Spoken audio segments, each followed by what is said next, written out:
It is the year 2002, the 877th day since the moon left Earth's orbit and began its epic journey into the great void of intergalactic space. Astronaut Tony Bellini lies unconscious in the medical center, attended by Dr. Helena Russell, as Commander Koenig enters. How is he? As well as can be expected after a point-blank stun from your laser gun. It was the only way I could keep him from taking off in the Eagle. I can't imagine what got into him. I've been expecting something like this ever since he returned from the Ultra Probe. You didn't know him before the Ultra Probe was launched. He was probably the world's top athlete, a highly talented poet, and perhaps the best astronaut ever to leave Earth. Your image of him isn't the man I know. He's unstable, John. A suppressed hysteric, subject to recurring nightmares and hallucinations. Where was he trying to go here in the middle of nowhere? And in his pajamas? We're 3 months Eagle traveling time to the nearest star system. I don't know what was in his mind, but I do know that something happened out there beyond Ultra. Something neither you nor I can understand. It's haunting him, destroying him. After all this time, you don't still believe that story of his about a monster? I don't know what to believe, but look at the facts. The Ultra Probe ship was launched from Moon Base Alpha 5 years ago, June 6th, 1996, with Captain Tony Bellini and a crew of 3. Astrophysicist Darwin King, radiation expert Juliet Mackey. And Dr. Olga Vishenskaya in charge of medical. 8 months after takeoff, they reach their objective, the newly discovered planet Ultra, and start preparations for a manned landing. But as the probe ship moves behind Ultra, all contact with Moonbase Alpha is lost. And the only report of what happened then is the one given by Tony himself. And our preparations for a manned landing were almost complete, when suddenly... Captain Bellini, contacts on the radar screen. Phew! Must be 20, 30 of them, small and stationary. Probably metallic. Computers, beam scanners, sensors, everything we've got. Focus in. I'm changing course. We're going to take a look.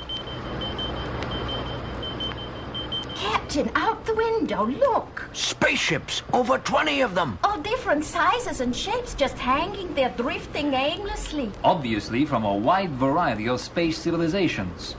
There are ships here that could make the dream of interstellar travel a reality. We could be liberated from our own solar system, even from our own galaxy. Look at that one, Captain. It's huge. Looks like a proton dry dish at the far end. Any signs of life? No, sir. There's got to be someone in it. King, check with computer. Mackey, put the booster on every band in the life spectrum. Still nothing? Absolutely no signs. It's like a graveyard. Well, the tombs of the pharaohs tell us all we know about ancient Egypt. So let's open this one up and see what we can learn. Into your spacesuits, everyone. We're going to hook up to that airlock, walk in, and take a look around.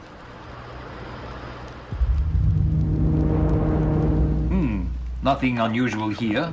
Typical entry corridor. That door ahead looks like it could lead to the main module.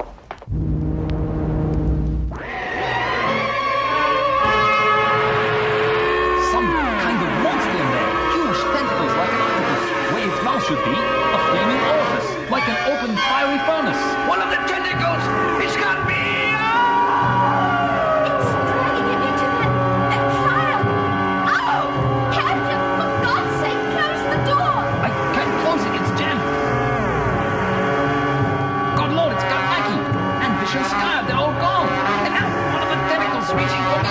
Gotta get back to the command module and blast out of this death trap.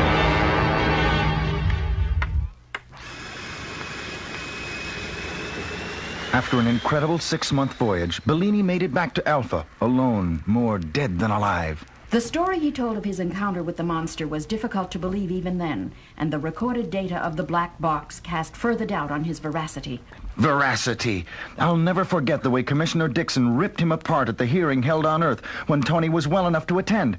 Victor and Tony and I just sat there while And Dixon... you want us to believe that you, Captain Bellini, went into the jungle beyond Ultra, stood face to face with the dragon, and managed to survive, even though all 3 of your crew were destroyed by it.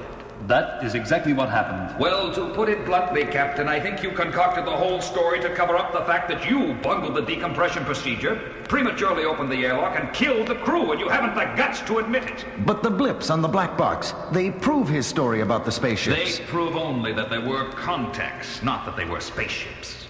Gentlemen, the conclusion of this commission is that the Ultra Probe was a total failure, and that you, Captain Bellini, were delinquent in the execution of your duties. Regretfully, I must relieve you of your post. This hearing is closed. So Tony was assigned to an unimportant desk job on Alpha, where he has been ever since, which brings us up to the here and now. What does it all prove, John? Maybe nothing. But why? Why does he break now? It's over 5 years since Ultra. I think it proves that he'll never get over it. That's why I thought Alpha would be better off without him. Perhaps she's right, John. Tony, are you all right? Yes, I'm fine. Tell me, where were you trying to get to? There's nowhere to go. Nothing for billions of miles. I felt there was something out there. You had a nightmare at 0347 last night. Medical computer raised the alarm. I woke you. Yes, that's it. Just a dream. A bad dream, I guess. Commander, main mission here. We have a contact on the big screen. Be with you in a minute. Ah, John, something quite extraordinary. Spaceships. Derelicts. About 20, maybe more. According to our calculations, Commander, there should have been nothing around here. The same kind of thing reported by Bellini on his mission to the planet Ultra. Yes, and last night he had a violent nightmare about his monster. He said he was going out to face it. The monster? Those could be the same ships he saw behind Ultra. But we're billions of miles away from Ultra. Our moon has moved, Victor, and those ships could have drifted too. Something triggered Bellini's nightmare, and... Sandra, increase magnification. Yes, sir. Commander, look. The Ultra probe ship. Incredible! So was Bellini's story of the monster. Carter, get an Eagle on pad 1 and an escort of 3 others, ready for action. Yes, sir. And Paul, I want backup ships and crews ready for... Tony, Helena, I was about to call you. Look at the big screen. The Ultra probe ship. So I get a second chance. Any signs of life, Paul? We've scanned the whole area, Captain. There's nothing. There never was. I'm taking an Eagle up with an armed escort of 3 others. Carter is getting it ready. Would you be willing to come with me? Willing? I'd insist. Well, here we are. Helena, Victor, you and the security guards will stay here in the passenger module and monitor the... Will you excuse me a minute, John? I'd like to go up front and apologize to Carter for hitting him last night during my nightmare. I don't trust him, John. He's too calm. He has the chance to clear himself after 5 years. He's not going to blow it. I still don't like it. Look, it's Carter. Bellini slugged him again like he did last night when we tried to steal the Eagle. Tony, for heaven's sake. Sorry, John, but it's my enemy, and I deserve first crack. I'm taking Eagle 1. Sorry about Carter. Stop him, John. Too late. This time he made it. He's separating the command module and leaving us here in the passenger module. Eagles 3 and 4, immediate liftoff. Tail Bellini, he's in Eagle 1. Eagle 2, jettison module and move to pad 1 to pick us up. A little while later, Carter, fully recovered, is at the controls of Eagle 2 as they approach the lifeless Ultra probe ship, still attached to the huge alien derelict ship.